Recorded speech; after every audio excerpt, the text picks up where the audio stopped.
বাগান গোড়ায় একটা সাপ বেরিয়েছে, ঢ্যামনা সাপ। এই ভেতর দিকে এই দিকে রয়েছে, মনে হচ্ছে উল্টো ক্যামেরা ধরে ফেলছে আমি। আজকে এই দিকে রয়েছে ভিতরটায়। তোমরা কি ঢ্যামনা সাপ দেখছো? সাইকেল বড়, সে তো বড় হবে। ওই কদিন আগে বেনাই গেছিলাম, সে বিশাল ঢ্যামনা সাপ।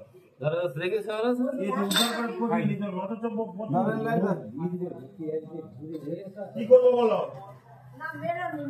আরে মাছ দেখতে গেলে তো উদ্ধার করবো। আরে অনেক কিছু কাম করে।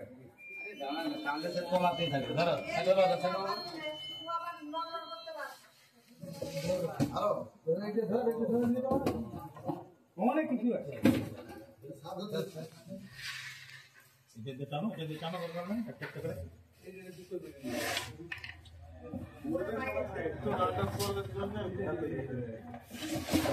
টর্চ নিয়ে আসে একজন। ভেঙে যাবে, এগুলো সরাও। আরে এই মাছের খোলাগুলো সরাও না, এগুলো নিচে থেকে একটা ব্যাপার, নিজে ভয় লাগছে আমাকে। এই ক্যামেরা চুপ, বন্ধ কর, বন্ধ কর, না না বন্ধ করো সব। তারই তো ফোন। আরে ইঁদুর থাকলে তো সেই থাকবে না।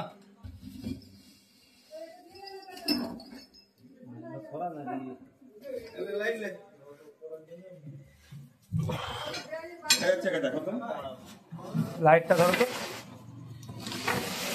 দেখি দেখি লাইটটা কথা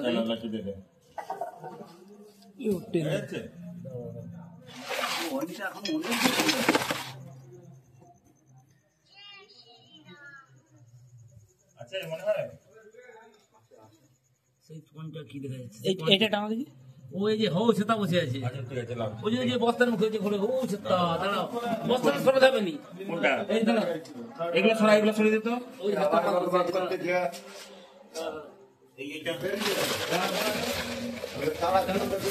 ওই সেটা ধরো, বাস হয়নি, ধরো লাফাবে। বেরিয়ে গেছে, কোন দিকে বেরিয়ে গেছে? ওই দিকে বেরিয়ে গেছে। বিশাল আবার ঢুকে যাইতে গেছে, ওই দিকে গেছে। তুমি স্টিকটা ধরো, স্টিকটা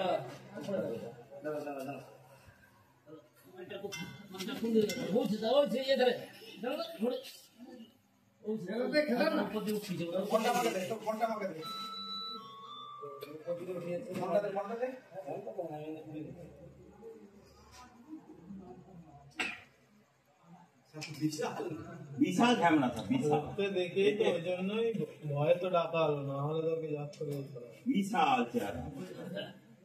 ধানের অবস্থা কোথায় কি আছে? এটা তো এই ধানের বস্তার গুলো উঠে গেছে, ধানের বস্তার গুলো উঠেছিল জঙ্গল ছেড়ে গেল। ওখানে সুযোগ ছিল।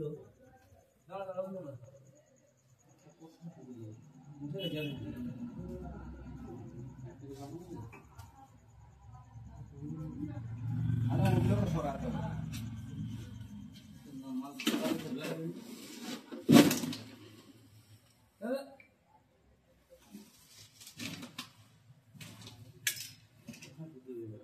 ওই কণ্ঠের মধ্যে ঢুকে গেছে।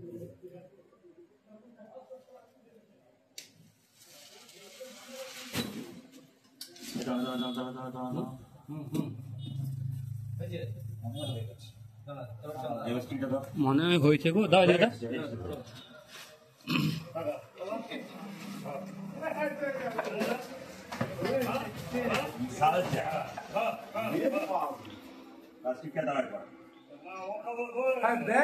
ব্যাগে গলে গেছে, মাথা গলে গেছে এটা দিয়ে।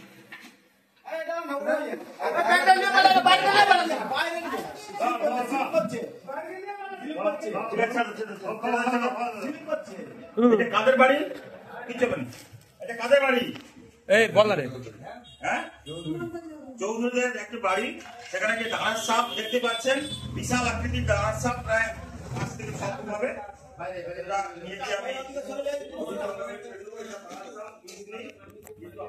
আমি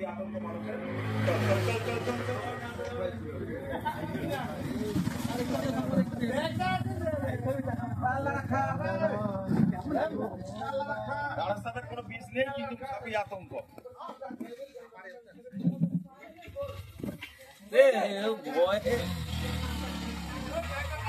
দাও তো একবার। একদিকে বেড়ে ধরো। একে শালা উঠে করা মুশকিল। ওটা কেটে দাও, ওই দড়িটা কেটে দাও। আরেক জোড়া না উঠে দাও। ও যাবেন দড়িটা কাটে যাবো।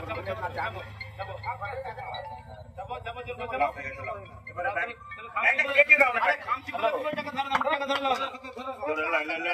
আর ওটা কেটে দাও। দাঁড়া দাঁড়া, ফোনটা ধরো, আমি ধর। আরে তাহলে দড়ি আছে পুরা দিব, যা যা বেলাটা একটা পুরা দিতি।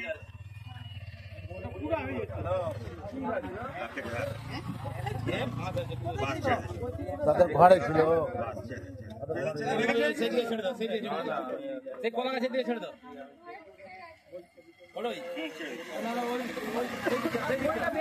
ওই ঘর আছে, এই আগের দিকটা, এই আগের দিকটা